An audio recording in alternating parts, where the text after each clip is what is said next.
Okay, yes, I have been reading all day. Yes, I am going to get out of the house after this book, but after this chapter. I'll be back sometime to keep reading because it's so good. Yes, I am going to work after this video. I am going to work out after this video. I will get outside. Yes, it is about 100,000 degrees today. Yes, I'm going to eat. And yes, I'll be back tomorrow to keep reading. This book is keeping me on edge. No, I do not have pants on. Yes, I am just sitting here in this top because it is so hot. Okay? But I have to keep reading. But I do need to stop and I do need to eat. You need to nurture yourselves, and I do need to work out, and I do need to get outside in the sun to get some vitamin D. Okay? And I will. And this is my channel, and I get to do what I want on it, and I just want to sit here and read this whole entire book today. But I want to read it aloud because reading aloud is good for my brain, and I want to read it and post it because I think it's cool to have access to books on YouTube, and I also love to talk out concepts and stuff out loud. And I do love learning new words, and I learn new words every time, okay? We're on chapter 11. Anne and Captain Wentworth. What is there to say? There's nothing to say. I just have to keep reading. Golly.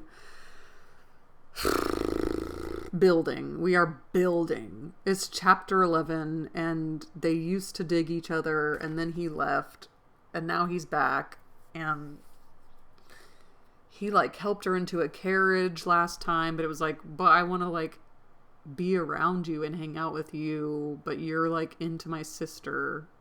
I mean, this girl Louisa. Okay, I can't even talk. I just have to keep reading. Chapter 11. The time now approached for Lady Russell's return. The day was even fixed, and Anne, being engaged to join her as soon as she was resettled, was looking forward to an early removal to Kellynch, and beginning to think how her own comfort was likely to be affected by it. It would place her in the same village with Captain Wentworth, within half a mile of him. And they would have to frequent the same church, and there must be intercourse between the two families. This was against her, but, on the other hand, he spent so much of his time at Uppercross that in removing thence she might be considered rather as leaving him behind than as going towards him, and upon the whole she believed she must, on this interesting question, be the gainer, almost as certainly as in her change of domestic society in leaving poor Mary for Lady Russell. She wished it might be possible for her to avoid ever seeing Captain Wentworth at the Hall. Those rooms had witnessed former meetings which would be brought too painfully before her. But she was yet more anxious for the possibility of Lady Russell and Captain Wentworth never meeting anywhere. They did not like each other, and no renewal of acquaintance now could do any good. And were Lady Russell to see them together, she might think that he had too much self-possession, and she too little. These points formed her chief solicitude in anticipating her removal from Uppercross, where she felt she had been stationed quite long enough. Her usefulness to little Charles would always give some sweetness to the memory of her 2 months' visit there, but he was gaining strength apace, and she had nothing else to stay for. But you do, because of Captain Wentworth. Why is she being like this? The conclusion of her visit, however, was diversified in a way which she had not at all imagined. Captain Wentworth, after being unseen and unheard of at Uppercross for 2 whole days, appeared again among them to justify himself by a relation of what had kept him away. A letter from his friend Captain Harville, having found him at last, had brought intelligence of Captain Harville's being settled with his family at Lyme for the winter, for their being therefore quite unknowingly within 20 miles of each other. Captain Harville had never been in good health since a severe wound which he received 2 years before, and Captain Wentworth's anxiety to see him had determined him to go immediately to Lyme. He had been there for 24 hours. His acquittal was complete, his friendship warmly honoured, and lively interest excited for his friend, lively interest excited for his friend, and his description of the fine country about Lyme was so feeling attended to by the party that an earnest desire to see Lyme themselves and a project for going thither was the consequence. The young people were all wild to see Lyme. Captain Wentworth talked of going there again himself. It was only 17 miles from Uppercross, though November the weather was by no means bad, and in short Louisa, who was the most eager of the eager, having formed the resolution to go, and besides the pleasure of doing as she liked, she being now armed with the idea of merit in maintaining her own way, bore down all the wishes of her father and mother for putting it off till summer, and to Lyme they were to go. Charles, Mary, Anne, Henrietta, Louisa, and Captain Wentworth. Ooh, Anne gets to go. Okay.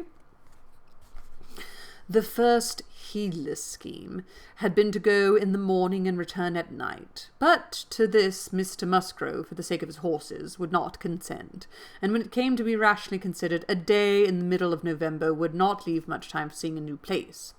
After deducting 7 hours, as the nature of the country required, for going and returning, they were consequently to stay the night there, and not to be expected back till next day's dinner. This was felt to be a considerable amendment, and though they all met at the great house at rather early breakfast hour, and set off very punctually, it was much past noon before the 2 carriages, Mr. Musgrove's coach containing the 4 ladies, and Charles's curricle, in which he drove Captain Wentworth, were descending the long hill into Lyme, and entering upon the still steeper street of town itself, that it was very evident they would not have more than time for looking about them before the light and warmth of the day were gone. After securing accommodations and ordering a dinner at one of the inns, the next thing to be done was unquestionably to walk directly down to the sea. They were come too late in the year for any amusement or variety which Lyme as a public place might offer. The rooms were shut up, the lodgers almost all gone, scarcely any family but of the residents left. And, as there is nothing to admire in the buildings themselves, the remarkable situation of the town, the principal street almost hurrying into the water, the walk to the Cobb, skirting round the pleasant little bay, which in the season is animated with bathing machines and company, the Cobb itself, its old wonders and new improvements, with the very beautiful line of cliffs stretching out to the east of the town, are what the stranger's eyes will seek. Stranger's eye will seek. Ugh. And a very stranger it must be who does not see the charms in the immediate environs of Lyme, to make him wish to know it better. Despite all the Lyme's disease, The scene in its neighbourhood charmeth, with its high grounds and extensive sweeps of country, and still more its sweet retired bay, backed by dark cliffs, with fragments of low rocks, among the sands make it the happiest spot for watching the flow of the tide, for sitting in unwearied contemplation. The woody varieties of the cheerful village of Uplyme, and above all Piney, with its green chasms between romantic rocks, where the scattered forest trees and orchards of luxuriant growth declare that many a generation must have passed away since the first partial falling of the cliff prepared the ground for such a state, where a scene so wonderful and so lovely is exhibited, as may more than equal any of the resembling scenes of the far-famed Isle of Wight.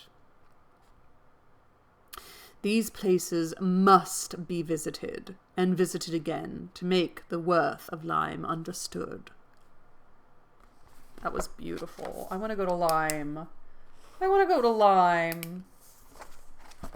The party from Uppercross, passing down by the now deserted and melancholy-looking rooms, and still descending, soon found themselves on the sea-shore, and, lingering only, as all must linger and gaze on a first return to the sea, whoever deserved to look on it at all, proceeded towards the Cobb, equally their object in itself, and on Captain Wentworth's account, for in a small house near the foot of an old pier of unknown date, where the Harvilles settled, Captain Wentworth turned in to call on his friend. The others walked on, and he was to join them on the Cobb. They were by no means tired of wondering and admiring, and not even Louisa seemed to feel that they had parted with Captain Wentworth long when they saw him coming after them, with 3 companions, as well known already by description to be Captain and Mrs. Harville and a Captain Benwick, who was staying with them. Captain Benwick had some time ago been first lieutenant of the Laconia, and the account which Captain Wentworth had given of him on his return from Lyme before, his warm praise of him as an excellent young man and officer, whom he had always valued highly, which must have stamped him well in the esteem of every listener, had been followed by a little history of his private life, which rendered him perfectly interesting in the eyes of all the ladies. He had been engaged to Captain Harville's sister, and was now mourning her loss. They had been a year or 2 waiting for fortune and promotion. Fortune came, his prize money as lieutenant being great. Promotion, too, came at last. But Fanny Harville did not live to know it. She had died the preceding summer while he was at sea. You just never know. Captain Wentworth believed it impossible for man to be more attached to woman than poor Benwick had been to Fanny Harville, or to be more deeply afflicted under the dreadful change. That's heartbreaking. He considered it his disposition as the sort of which must suffer heavily, uniting very strong feelings with quiet, serious, and retiring manners, and a decided state for reading and sedentary pursuits. To finish the interest of the story, the friendship between him and the Harvilles seemed, if possible, augmented by the event which closed all their views of alliance, and Captain Benwick was now living with them entirely. Captain Harville had taken his present house for half a year, his taste and his health and his fortune all directing him to a residence unexpensive and by the sea, and the grandeur of the country and the retirement of Lyme in the winter appeared exactly adapted to Captain Benwick's state of mind. The sympathy and goodwill excited towards Captain Benwick was very great. And yet, said Anne to herself, as they now moved forward to meet the party, he has not, perhaps, a more sorrowing heart than I have. I cannot believe his prospects so blighted forever. He is younger than I am. Younger in feeling, if not in fact, younger as a man. He will rally again, and be happy with another. They all met and were introduced. Captain Harville, a tall, dark man with a sensible, benevolent countenance, a little lame and from strong features and want of health, looking much older than Captain Wentworth. Captain Benwick looked and was the youngest of the 3, and compared with either men, a little man. He had a pleasing face and a melancholy air, just as he ought to have, and drew back from conversation. Captain Harville, though not equalling Captain Wentworth in manners, was a perfect gentleman, unaffected, warm, and obliging. Mrs. Harville, a degree less polished than her husband, seemed, however, to have the same good feelings, and nothing could be more pleasant than their desire of considering the whole party as friends of their own, because the friends of Captain Wentworth all more kindly hospitable than their entreaties for all their promising to dine with them. The dinner, already ordered at the inn, was at last, though unwillingly, accepted as an excuse, but they seemed almost hurt that Captain Wentworth should have brought any such party to Lyme, without considering it as a thing of course that they should dine with them. There was so much attachment to Captain Wentworth in all this, and such a bewitching charm and a degree of hospitality so uncommon, so unlike the usual style of give-and-take invitations, and dinners of formality and display, that Anne felt her spirits not likely to be benefited by an increasing acquaintance among his brother officers. These would have been all my friends, was the thought, and she had to struggle against a great tendency to lowness. On quitting the Cobb, they all went indoors with their new friends, and found rooms so small as none but those who invite from the heart could think capable of accommodating so many. Anne had a moment's astonishment on the subject herself, but it was soon lost in the pleasanter feelings which sprang from the sight of all the ingenious contrivances and nice arrangements of Captain Harville to turn the actual space to the best possible account, to supply the deficiencies of lodging-house furniture, and defend the windows and doors against the winter storms to be expected. The varieties in the fitting up of the rooms were the common necessaries provided by the owner, in the common indifferent plight, were contrasted with some few articles of a rare species of wood, excellently worked up, and with something curious and valuable from all the distant countries Captain Harville had visited, were more than amusing to Anne. Connected as it all was with his profession, the fruit of its labours, the effect of its influence on his habits, the picture of repose and domestic happiness it presented, made it to her a something more or less than gratification. Captain Harville was no reader, but he had contrived excellent accommodations, and fashioned very pretty shelves for a tolerable collection of well-bound volumes, the property of Captain Benwick. His lameness prevented him from taking much exercise, but a mind of usefulness and ingenuity seemed to furnish him with constant employment within.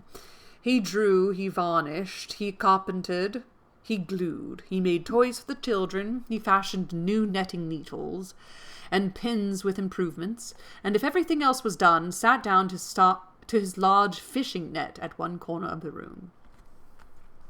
Anne thought she left great happiness behind her when they quitted the house, and Louisa, by whom she found herself walking, burst forth into raptures of admiration and delight on the character of the navy, their friendliness, their brotherliness, their openness, their uprightness, protesting that she was convinced of sailors having more worth and warmth than any other set of men in England, that they only knew how to live, and they only deserved to be respected and loved.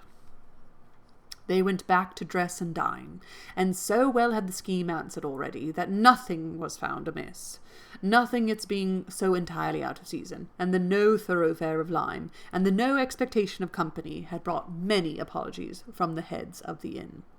Anne found herself by this time growing so much hardened to being in Captain Wentworth's company than she had first imagined could ever be, that the sitting down to the same table with him now, and the interchange of the common civilities intending on it, they never got beyond, was becoming a mere nothing.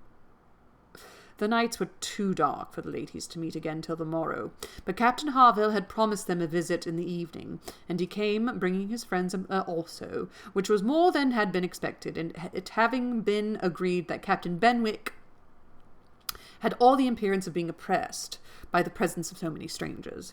He ventured among them again, however, though his spirits certainly did not seem fit for the mirth of the party in general. While Captain Wentworth and Harville led the talk on one side of the room, and by recurring to former days, supplied anecdotes in abundance to occupy and entertain the others, it fell to Anne's lot to be placed rather apart with Captain Benwick, and a very good impulse of her nature obliged her to begin an acquaintance with him. He was shy, and disposed to abstraction, but the engaging mildness of her countenance and gentleness of her manners soon had their effect, and Anne was well repaid the first trouble of exertion. He was evidently a young man of considerable taste in reading, though principally in poetry, and besides the persuasion of having given him at least an evening's indulgence in the discussion of subjects, which his usual companions had probably no concern in. She had the hope of being real use to him in some suggestions as to the duty and benefit of struggling against affliction, which had naturally grown out of their conversation. For, though shy, he did not seem reserved. He had rather the appearance of feelings glad to burst their usual restraints, and having talked of poetry, the richness of the present age, and gone through a brief comparison of opinion as to the first-rate poets, trying to ascertain whether Marmion or the Lady of the Lake were to be preferred, and how to rank Gaia, and the Bride of Abydos, and moreover how Gaia, Giaour, Gayor, was to be pronounced. Good. I don't know either. He showed himself so intimately acquainted with all the tender songs of the one poet and all the impassioned descriptions of hopeless agony of the other. He repeated with such tremulous feelings the various lines which imagined a broken heart or a mind destroyed by wretchedness, and so entirely as if he meant to be understood, that she ventured to hope he did not always read only poetry, to be seldom safely enjoyed by those who enjoyed it completely, and that the strong feelings which alone could estimate it truly were the feelings which ought to taste it but sparingly. His looks showing him not pained, but pleased with this allusion to his situation, she was emboldened to go on, and feeling in herself the right of seniority of mind, she ventured to recommend a larger allowance of prose in his daily study, and on being requested to particularize, mentioned such works of our best moralists, such collections of the finest letters, such memoirs of characters of worth and suffering, as occurred to her at the moment, as calculated to rouse and fortify the mind by the highest precepts and strongest examples of moral and religious endurances. Captain Benwick listened attentively, and seemed grateful for the interest implied, and though with a shake of the head, and sighs which declared his little faith in the efficacy of books on grief like his, noted down the names of those she recommended, and promised to procure and read them. When the evening was over, Anne could not but be amused at the idea of her coming to Lyme, to preach patience and resignation to a young man whom she had never seen before, nor could she help fearing, on more serious reflection, that, like many other great moralists and preachers, she had been eloquent on a point in which her own conduct would ill bear examination.